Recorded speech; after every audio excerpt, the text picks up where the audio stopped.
এই মুহূর্তে দেখতে পাচ্ছি একজন অনলাইনে মাছ বিক্রি করে তিনি সফল ব্যবসায়ী ইতিমধ্যে বাংলাদেশব্যাপী পরিচিত পেয়েছে। তার মাছ বাংলাদেশ থেকে শুরু করে ও দেশের ওপার পর্যন্ত যাচ্ছে, অর্থাৎ বিদেশের বিভিন্ন দেশে তার মাছ যাচ্ছে। তিনি অত্যন্ত সুনামের সাথে মাছ বিক্রি করে থাকেন। নদীর মাছ ছাড়া তিনি কখনো বিক্রি করেন না। আমরা একটু মাছ বিক্রেতার উপরে, আপনার এই বর্ণাঢ্য জীবনের উপর আমরা একটু সংক্ষিপ্ত শুনতে চাই। কিভাবে শুরুটা ছিল আপনার মাছ বিক্রেতা? এখন কয়টা দেশের মানুষ আপনাকে আসলে চিনলো, বাংলাদেশের কারা কারা চিনলো, একটু বলবেন। আমি মৎস্য ব্যবসায়ী, ছোটো থেকেই উঠাইছি, আমি তিলে তিলে একটু বড় হয়েছি। এই মৎস্য ব্যবসাতে আমার জড়িত আজকে 35 বছর। এই মৎস্য ব্যবসায়ী থেকে ধরুন আমি উঠাইছি বাংলাদেশ 64 জেলার লোক আমার চেনে। আর 64 জেলার লোক যারা দেশের বাইরে থাকেন, বিদেশে থাকেন, তারাও আমার চেনেন। অথবা টিভিতে পত্রিকা আমার নিউজ যায়, প্রতি তালিকায় আমার টিভিতেও দেখায়, অনলাইনেও দেখায়, অথবা পত্রিকাও নিউজ দেখায়। এরকম আমার বাংলাদেশের 64 জেলার লোকই আমার পরিচিত, আমার সাধারণ। আর যারা দেশের বাইরে থাকেন তারাও বিশ্বের সাথে আমাদের মাছ অর্ডার দেখেন। অরিজিনাল পদ্মা নদীর মাছ।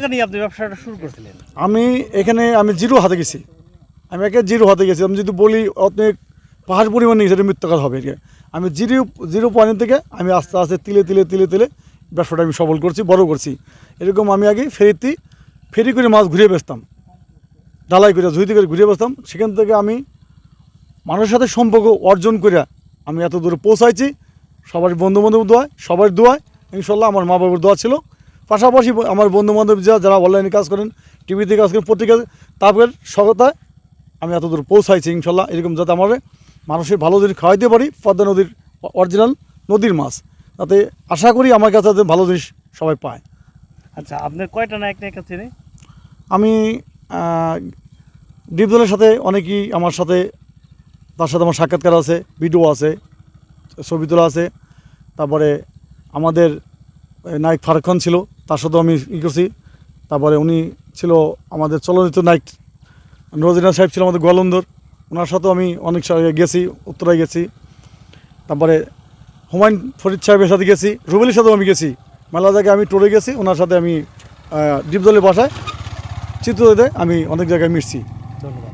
হ্যাঁ, আমরা শুনলাম যে একজন সফল ব্যবসায়ী, ব্যবসা মানুষের যে সিঁড়ির মতো একটা কাজ করে, সেটির বাস্তব উদাহরণ হচ্ছে আমাদের সবার প্রিয় মানুষ শাহজাহান ভাই।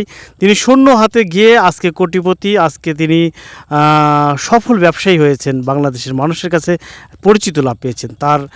তার দীর্ঘায়ু শুভকামনা করি, তিনি যেন এইভাবেই সুনামের সাথে ব্যবসা করে যান।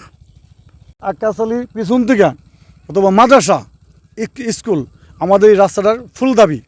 আমার জনগণ কৃষক কাজ করে, কৃষক ফসল হয় এখানে, এই ফসলটা নিতে পারে না, নিতে কাদা পানি কষ্ট হয়। আর আমাদের সর্বপ্রথম হলো আমাদের যে ছাত্ররা আছে, এই ছাত্রকে দরকার হলো আমাদের রাস্তাটা যদি খুবই প্রয়োজন। আর আমাদের যে